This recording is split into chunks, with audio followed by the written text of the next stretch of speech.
Undeclared wars are commonplace. Tragically, our government engages in preemptive war, otherwise known as aggression, with no complaints from the American people.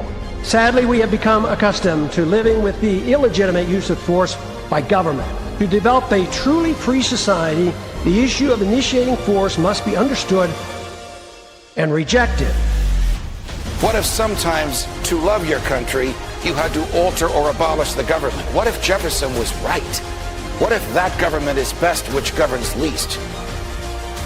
What if it is dangerous to be right when the government is wrong? What if it is better to perish fighting for freedom than to live as a slave? What if freedom's greatest hour of danger is now?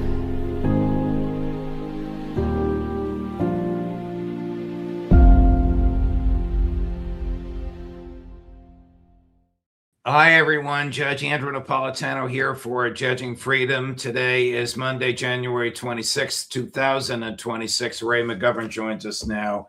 Ray, before we get to the United States, Russia, Ukraine, the meetings in Abu Dhabi, the New START treaty, I want to ask you a few questions about Minnesota. How can the government possibly justify shooting a man in the back when he's been blinded by pepper spray and is on his belly on the frozen earth, surrounded by 7 federal agents? Well, Judge, this is the justification. Don't believe your lying eyes. He was an attempted assassin. That's what Stephen Miller has said. And Stephen Miller, of course, never lies. The worst thing, in my view, is that the local authorities, including the state authorities, have once again been brushed aside by the FBI. So there'll be no credible investigation of this outright murder captured on video. A federal judge, I don't know if the feds are going to comply with this, so they would risk their own freedom if they don't, but a federal judge has ordered the feds to preserve all evidence as we speak, although a few minutes from now she'll start in a hearing in Minneapolis. The same federal judge will be asked, A, to order the surge in ICE in Minnesota to go home, and B, to make available to the state the evidence that they have, because keeping that evidence from the state impairs the state's obligation to maintain safety in the streets. That's part of state sovereignty. So the feds are actually interfering with state sovereignty. Can you draw a line between the murders of people on speedboats and fishing boats in the Caribbean and the murders of people in the streets in Minneapolis? Of course, it's the new normal. And Judge Smudge, Law Schmaw, I mean, hello, we're in a new era. Stephen Miller, who was running things in the White House, I am quite sure, has no respect for law, precedent, or anything else. So it is good that a federal judge is trying to do the right thing. My cynicism is, I think, well justified. I think the feds, well, let me just say this. I don't know how it works when the Minneapolis National Guard is called in with distinctive vests. Is there a possibility that they will do their job and engage ICE directly? I don't know. I don't know if I wish that to be the case, but is that possible? What do you think, Judge? Well, I hope not. I mean, that would be an extraordinary level of violence, and the feds would ultimately prevail. It's not why I don't want it to happen. I don't want people to be killed, whether they're involved in such a conflagration or whether they're innocent bystanders. I hope that this federal judge grants the application of the Attorney General of Minnesota and sends the ICE surge home.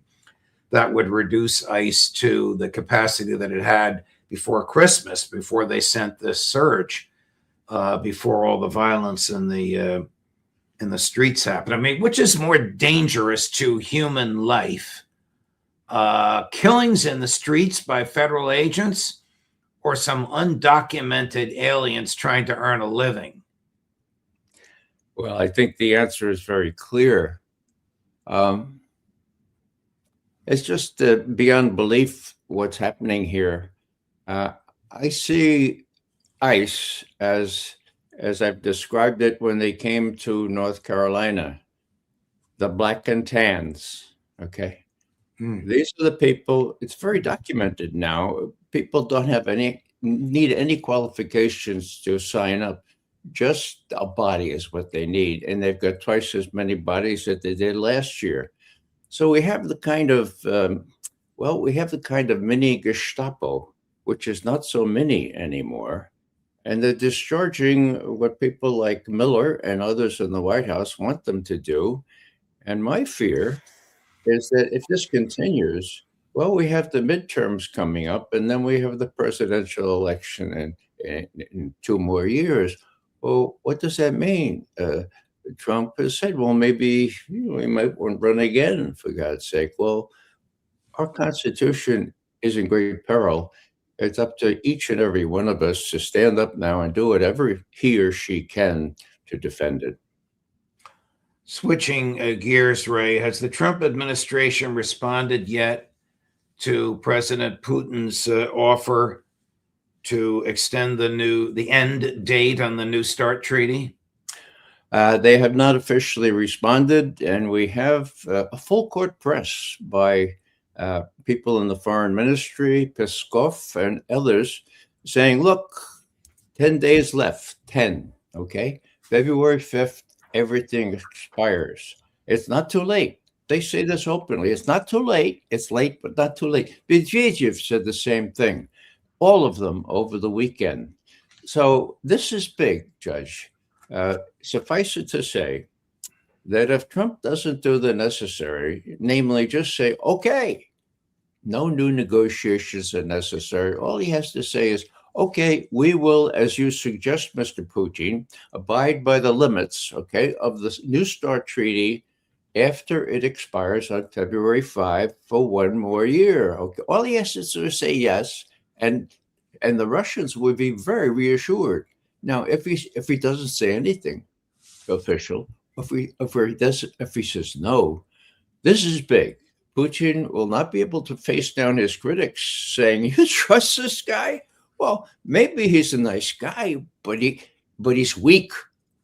And that's the word that prominent Russian people have been saying now. Look, don't fool around with this guy. He might have good intentions, but he can't do a damn thing. He's weak because he's bound in by the deep state. He can't even say a simple yes to this very, very simple offer to tamp down the Golden Dome over a piece of ice or gold. I mean, it's so feckless. Reagan was guilty of the same thing. You can't do a missile defense that is impregnable. You can't do it. We told Reagan that. Star Wars. Now we're trying. I hope that Tulsi Gabbard is saying, look, all my scientists and engineers say it'll never work, and the Russians already have ways around it. They can go around the South Pole.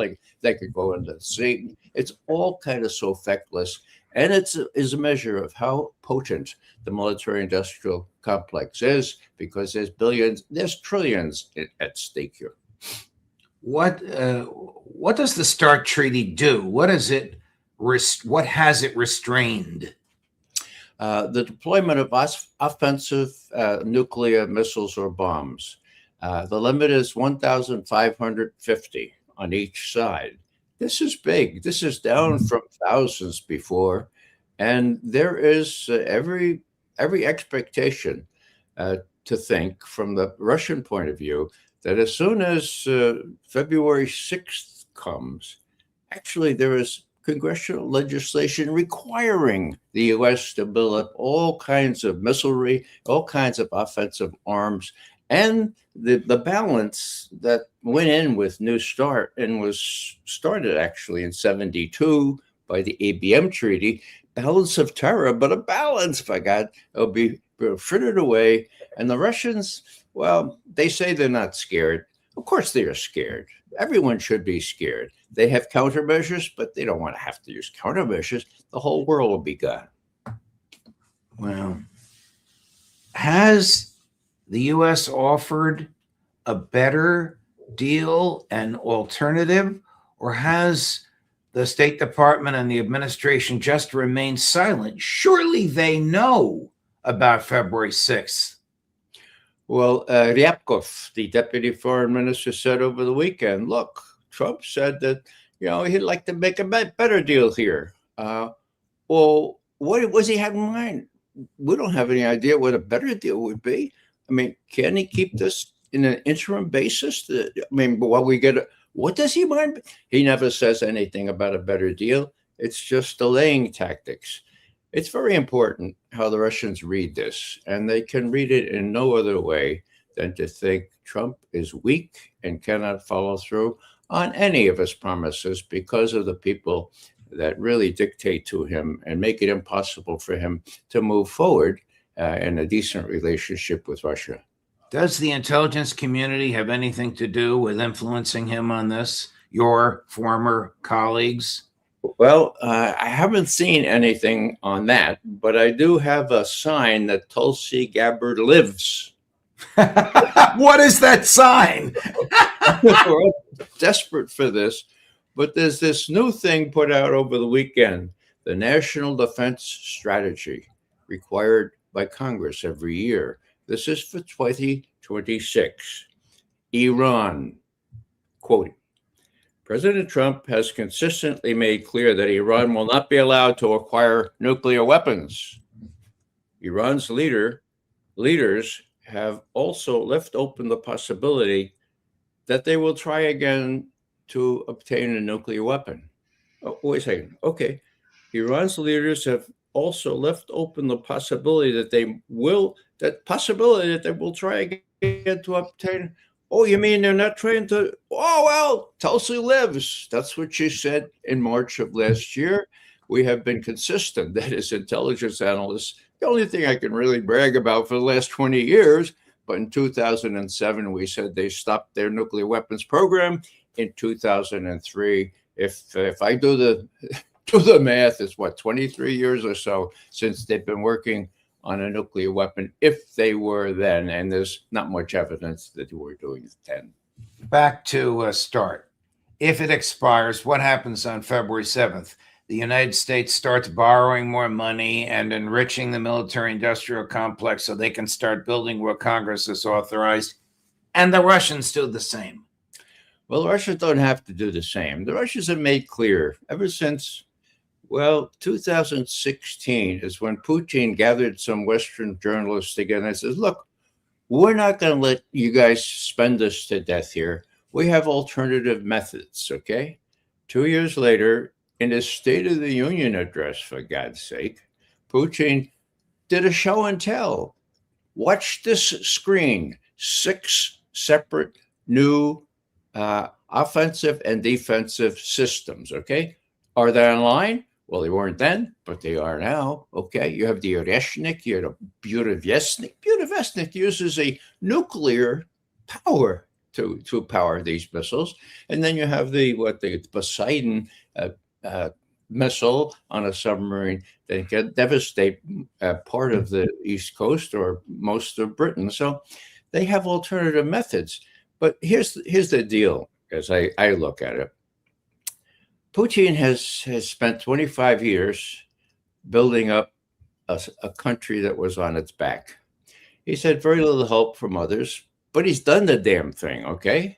Russia is very prosperous. Their economy is not failing, and they can do these weird things to get around ABMs and all this other stuff. Now, he doesn't want to risk that, for God's sake. That's why he made this overture on September 22nd of last year. That's a long time for no response. So what he wants to do is create as much as decent a relationship with the U.S. as he can. And there's nothing more important than restraining the arms race, because they have to spend some money, but they won't be spending the $1.5 trillion already available not to the Pentagon, but to the defense industries that will be spending it like murder and putting up defenses that don't work. Do you think that Trump, in his own mind, would fear being perceived as weak? I mean, as recently, if he went along with an extension of the treaty, as recently as this past weekend, and I know you're going to laugh at this because you've told me 100 times as recently as a few minutes ago, this is impossible. He talked about building a golden dome again. Yeah. Well, this is almost a childlike level of thinking. Well, it is, but Reagan was guilty of the same thing. Our best specialists told him, look, it'll never work, Mr. President. And when Gorbachev in Reykjavik, after they had developed the kind of rapport that would have enabled such a thing, he said, look, President Reagan, let's just get rid of all nuclear weapons. And to his credit, Reagan said, whoa, let me talk to my folks about it. He went back and he talked to his folks. Some of them I know worked for Northrop Grumman. Some of them worked for other defense contractors. And they very cleverly said to President Reagan, what happens to your Star Wars? We can make the U.S. impregnable. We can defense against anything. Your Star Wars, you're going to sacrifice that for this? And Reagan naively said, well, no. So he went and told Gorbachev, no, we can't do that right now. That was 66. No, that was 87, for God's sake. And here we are with a golden dome over a block of ice. My God, who is profiting from this? We know the profiteers, and they usually win in the end. But this time, I'm really wondering. I think there's still 10 days, right? And that's what the Russians keep saying. There's still 10 days. I don't know what's going on in private channels. I do hope that Putin is making it very clear to Trump that, look, this is important. If you can't do this, we'll read the necessary consequences from it. You'll look very weak if you can't do it. But it's up to you who you're going to answer to, the defense industries or a sensible balance in relations, strategic parity. Here is Dmitry Peskov yesterday. Now, this is not about the START treaty. It's really about Trump the person, Trump the thinker, Trump's style vis-a-vis the Europeans. But Mr. Peskov's insight is quite telling. Chris, cut number 5. What's very interesting is that all Europeans literally rose up in arms when Trump published his correspondence with Macron. But when Macron published a conversation with Putin, no one reacted. All these changes are probably a result of the double standards and hypocrisy that have dominated Europe for many, many decades and, unfortunately, of the poor generation of politicians currently in power in Europe. They are unable to stand up to Trump's assertiveness. Trump is an experienced politician, one who bases his approaches on business principles, of harsh, ruthless business, and he defends his interests, first and foremost, and the interests of his country. The methods he uses do not quite correspond with our approach to a multipolar world. Trump is still a proponent of bringing everyone to their knees, of solving everything through force. He says he uses force to make his decisions. In our view, he bends others to his will. And those who bend will continue to bend.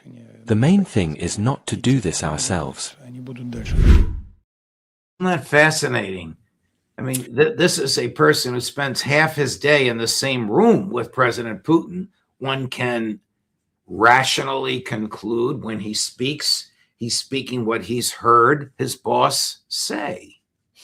That's true, Judge. And the rest of that interview is also interesting. He dismisses Kaja Kallas as somebody who's ignorant, not really up to it, and the Russians would never talk to her. This is the foreign policy person, I'm not sure of her exact title, in the EU. That's correct, yeah. He makes fun of her, and he says these people really are not very, very sensible, they're not very smart, and we won't deal with them. So, Europe, once again, I'm saying here, Europe has no agency. Not only vis-a-vis the Russians, but vis-a-vis Trump. And he made that clear in the Davos. And, that's a big deal because now you have the Russians, the Ukrainians, and the U.S. sitting around the same horseshoe table. And we know now, not from public announcements, and this is good. Let me just point out parenthetically, Trump has not said anything about this. Neither has Putin. No high official has said anything about what's gone on in Abu Dhabi. That is really good because the Russians are really angry when there's a megaphone diplomacy, as they say it. But we know from Kiselyov, the imperial wizard of all Soviet public media, last night he said, look, there are two kinds of tracks here. One is devoted to improving U.S.-Russian relations. The other one is devoted to looking at what we can do in terms of a buffer zone or moving territory around. That one's going to meet again next Sunday. We are in constant discussions trying to ameliorate U.S.-Russian relations. Now, that's the track on that kind of thing. I would just remind people that superseding all of this is how Trump answers or doesn't answer Putin's 22 September formal proposal to extend the quantitative limits of the New START treaty. Do the Russians accept Zelensky as a legitimate, lawful negotiator? Because they've been saying for 3 years now he's an interloper who's no longer possessed of legal authority. Well, that is their view. And the answer to your question is no, they will not accept him. But they talk to the other Ukrainians. The business about these trilateral meetings, this meeting that took place in Abu Dhabi, both days, Friday and Saturday. And isn't it interesting how much a hurry everybody's in? I mean, Peskov also was asked about that. What's going on? And he said, well, the Americans are in a big rush here. Part of it is that they have already scheduled this thing in Abu Dhabi, but not only Peskov, but I think it was Ryabkov has said, no, it was Ushakov after the last major meeting between Putin and Witkoff. He said, the Americans have done a whole lot of preparatory work. They've been working really hard to set up this thing in Abu Dhabi. So this is something I don't quite grasp. I don't know what the big rush is on Trump's part, but it's real, it's happening, and the Russians are playing along with it. Yeah, let's see what we can work out. And they are talking about territory. They are talking about buffer zones or how people can move and, sort of trades and swaps and stuff. This comes out of the Alaska meetings. They keep talking, that is, the Russians do, about the Alaska formula. Okay. Now we know it was no immediate ceasefire, and we also know it was getting the Ukrainians to the table. Trump, after Alaska, expressed openly his wish that let's have trilateral meetings. But that depended on how Zelensky acted. And he and the Europeans acted very badly in the Russians' eyes. And they said, no trilateral meeting. Now this has changed. The Europeans have been put in their place. Zelensky has been told personally by Trump 2 days ago, look, it's over. We're going to try to get the best deal we can from you, but it's over. The Europeans cannot be dependent on bailing you out. They never could. It's inconceivable to me how there can be any resolution of this without the absolute neutrality of Ukraine and the absolute legal dominance of Russia over the Eastern territories. And I agree. He could consent to that. Well, So I don't know how Zelensky could consent to that and expect to stay in office or stay alive. He's got no options. He can go to one of his villas in southern Italy if he likes, but he's got no options other than to consent to the best deal that Trump and the Russians will give him. And that's going on now. It'll start again on Sunday, again in Abu Dhabi. And meanwhile, as I've been saying all along, the Russians and the Americans are dealing together on the wider aspect of how we can improve relations. That is not going smoothly. Ryabkov has even over the weekend bemoaned the fact that they can't even talk about what they call the technical questions of increasing the functionality of the respective embassies, and just trite questions they can't even get. And that, of course, is Rubio, in my view. Rubio has no interest in having a decent relationship with Russia, and that's precisely why you have what you have called real estate agents, which I think is a much more important thing going on, doing the real negotiations. Thank you, Ray. Thanks for all of your thoughts on all of these things. Thank you for all the materials you've sent me over the weekend, which illuminate my thinking, as you know. All the best. We'll look forward to seeing you on Friday with that youngster, Larry Johnson. Comparatively speaking. Yes, everything's comparative. All the best, Ray. Thank you. And Larry will be here at 11:30 this morning.